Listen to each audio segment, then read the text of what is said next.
Alors il me semble qu'aujourd'hui, face au formatage des imaginaires, tout ce qui peut développer la créativité est important. Et pour moi, développer sa créativité et voir les choses de façon poétique, et ben c'est par exemple Charlie Chaplin qui mange sa chaussure pour Thanksgiving en étant persuadé que c'est une dinde. Ou alors c'est des ouvriers dans une usine en Russie qui accueillent le Premier ministre. Et au début ils applaudissent et donc le ministre croit que c'est pour son accueil. Et en fait ils ne vont cesser d'applaudir, ils applaudissent pendant longtemps et du coup le Premier ministre ne peut pas en placer une. Donc pour moi la poésie c'est aussi beaucoup la créativité.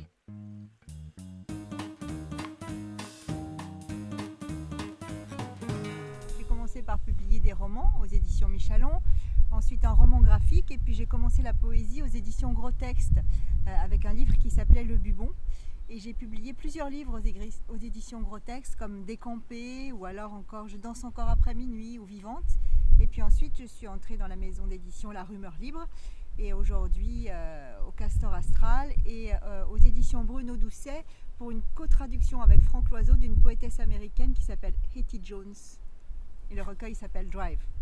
Alors les résidences de façon générale et puis en particulier à la Factory, ça permet d'avoir du temps et des moyens pour écrire et puis aussi de faire des rencontres.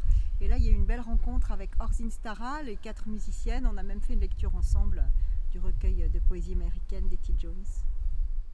They call each other man or bro Entre elles, elles s'appellent pote ou frère, until they hug avant de se faire un gros câlin.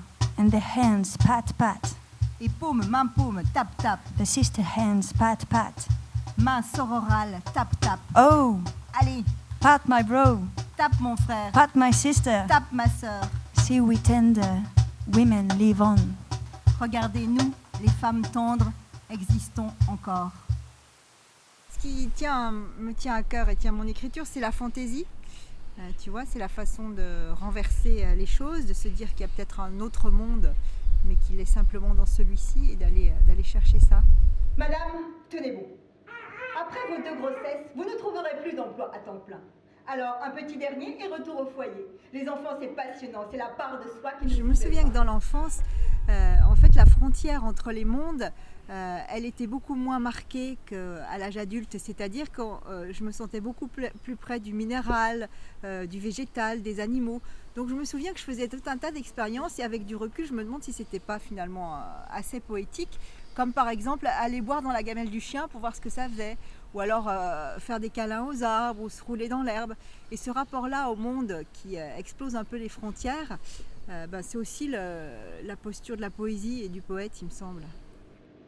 Ça doit être cool d'être un poisson.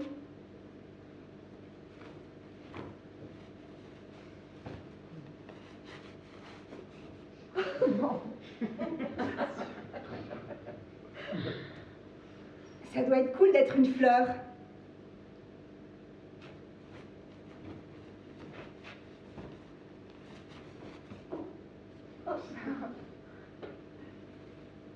Ça doit être cool d'être une femme.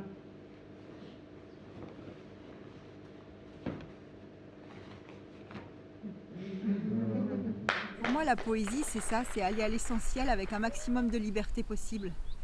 Tu vois, donc ça m'a permis ça. Elle naît souvent d'un grincement et de 2 choses qui n'avaient pas prévu de se rencontrer et que c'est de ce grincement et de cet espace entre que naît une lumière nouvelle. Et moi, j'écris de la poésie pour chercher ces surprises-là, ces choses qui n'étaient pas faites pour se rencontrer et cette nouveauté. Moi, elle a changé mon comportement et mon rapport aux gens et aux choses en étant obligée d'avoir cette attention. Donc ça, je trouve que c'est important de faire passer ça. Et puis aussi, la poésie, c'est faire des propositions qui s'ancrent dans le sensible, dans le charnel, dans l'invisible. Et ça aussi, c'est des choses qui méritent d'être mises à jour aujourd'hui et dans lesquelles on pourrait avoir confiance et on pourrait s'en inspirer. Il y a une poétesse argentine que j'aime beaucoup qui est Alejandra Pizarnik.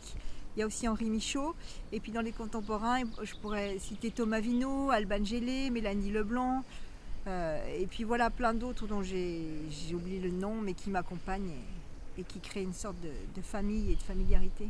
L'idée poétique que j'expérimente en ce moment, c'est des conversations poétiques à base d'une technique de rêve éveillé que m'a transmise Marie Lisel. Elle a un site web, on peut aller voir.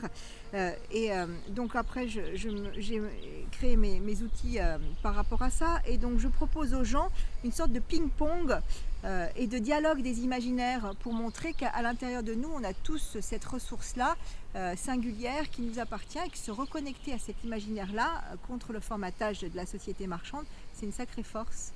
Ça donne une sacrée force. Alors, je vais lire un extrait de L'année du pied de biche, donc, qui est apparu au mois d'avril au Castor Astral. En voiture, je change souvent de passager. Il y a ceux qui pâlissent sur les dos d'âne, ceux qui vomissent dans les virages. Il y a ceux qui gémissent quand je double un camion en décrochant le téléphone. Je réponds toujours au téléphone.